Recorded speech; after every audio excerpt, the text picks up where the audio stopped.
Bueno, gracias, presidente. Buenos días a todos.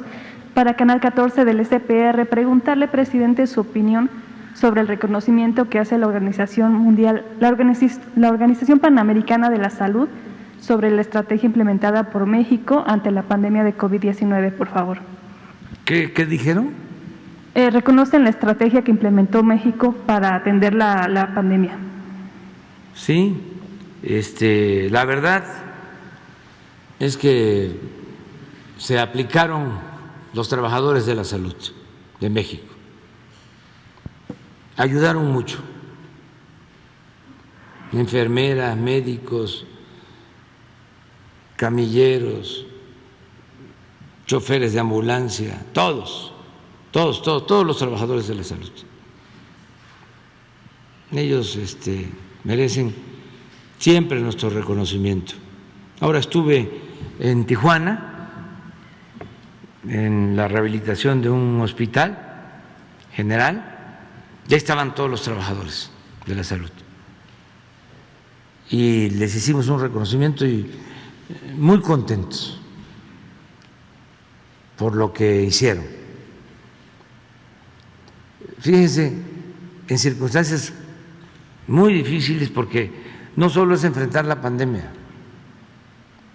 sino todo el bombardeo de desinformación. Y no tuvimos un paro en un hospital. No dejaron de trabajar. Y pudieron haber argumentado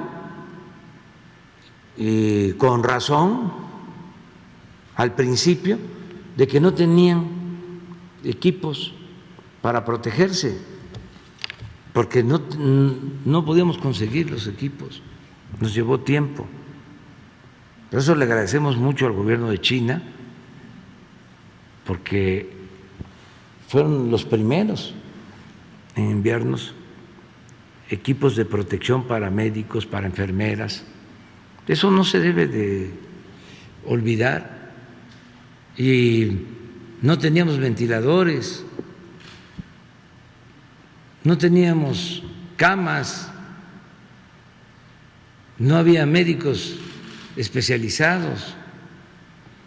Tuvimos que formar médicos generales para atender enfermos de COVID.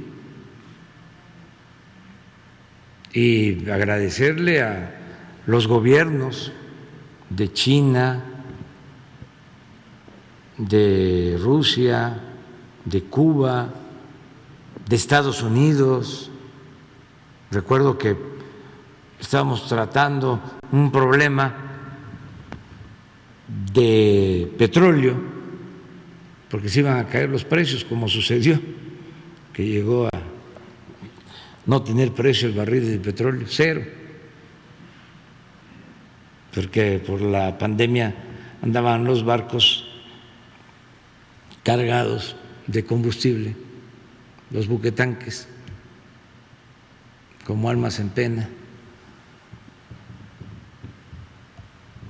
No podían atracar porque no había demanda. Entonces me habló el presidente Trump, eso lo cuento en el libro, porque nos asignaron una disminución, los de la OPEP y los de la no OPEP, de 350,000 barriles, y no podíamos porque nos quebraban. Entonces se pusieron de acuerdo y fijaron esas cuotas de disminución. México dio sus argumentos y resistimos. Entonces, por eso la llamada del presidente.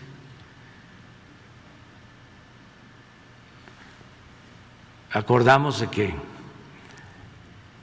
íbamos a aportar 100,000 barriles, se iba a reducir nuestra producción en 100,000 barriles, y ellos,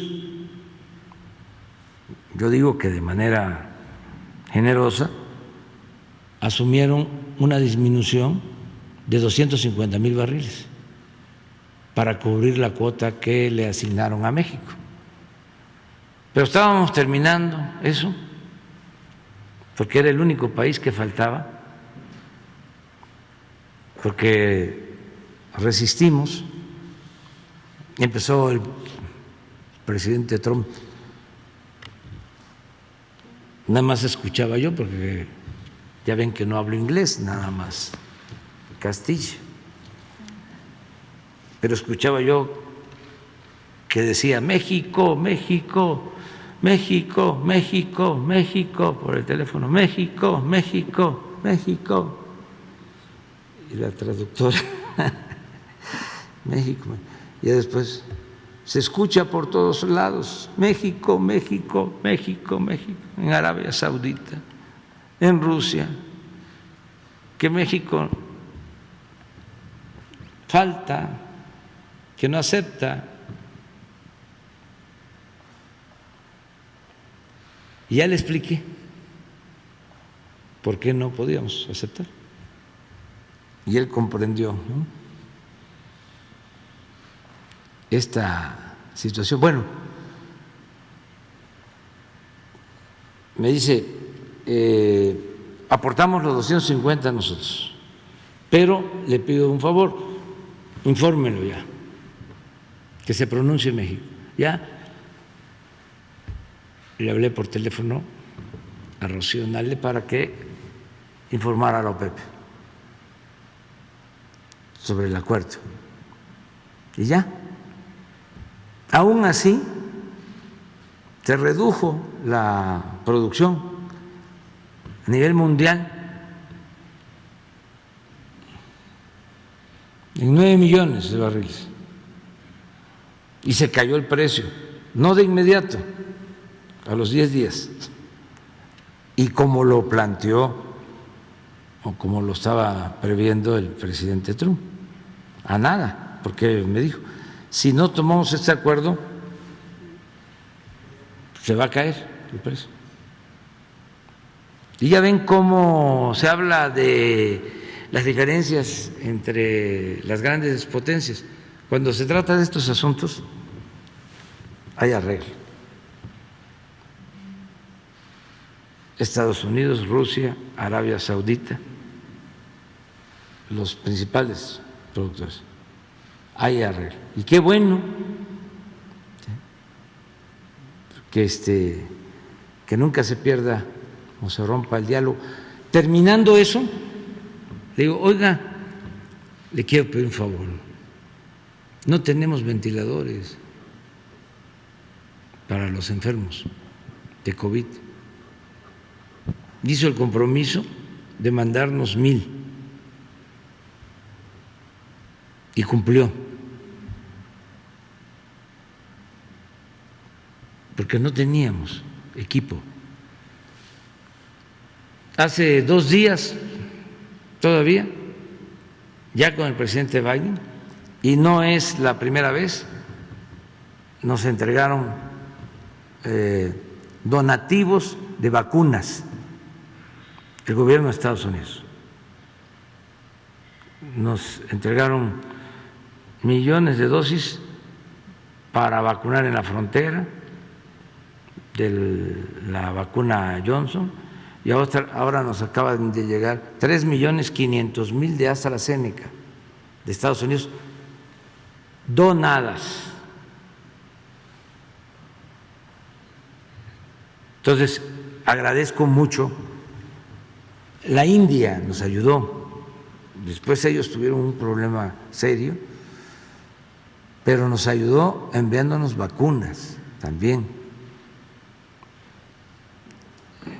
Y la gente que se cuidó, de todas maneras, hubieron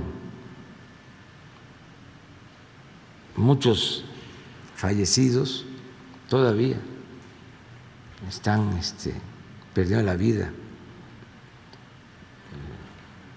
Personas, nos duele muchísimo, nos duele mucho lo que pasó. fue tremendo. Ahora, acerca de resultados, pues en América, si lo vemos aunque son muy feos los comparativos,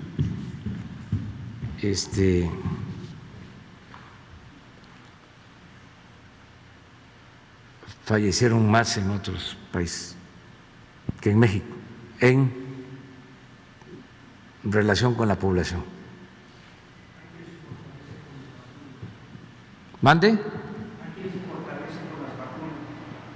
Y ahora con las vacunas se fortalece. No, es muy importante lo de las vacunas. O sea, si vemos esta tercera ola, el número de hospitalizados y de fallecidos es menor a la segunda, que fue la más fuerte, y a la primera, pero es porque ya se avanzó en la vacunación. La semana que viene se cumple el plazo que dimos para vacunar a todos los mayores de 18 y solo nos van a quedar los que no quieren, pero somos muy perseverantes nosotros, somos muy tercos y tenemos muchas razones para convencerlos de que se vacunen.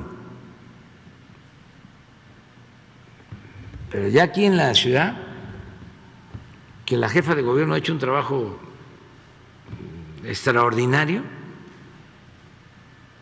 aquí ya es probable, ella va a venir a informar junto con todo el gabinete de salud, que vamos a informar la semana próxima, pero ya aquí en la ciudad, según avances, ya se van a tener vacunados todos con segunda dosis. Y estamos hablando de un porcentaje mayor al 90%. Esto ha ayudado muchísimo y no voy a dejar de estar invitando a que se vacunen y estamos, por ejemplo, en Chiapas está Zoé Robledo ahora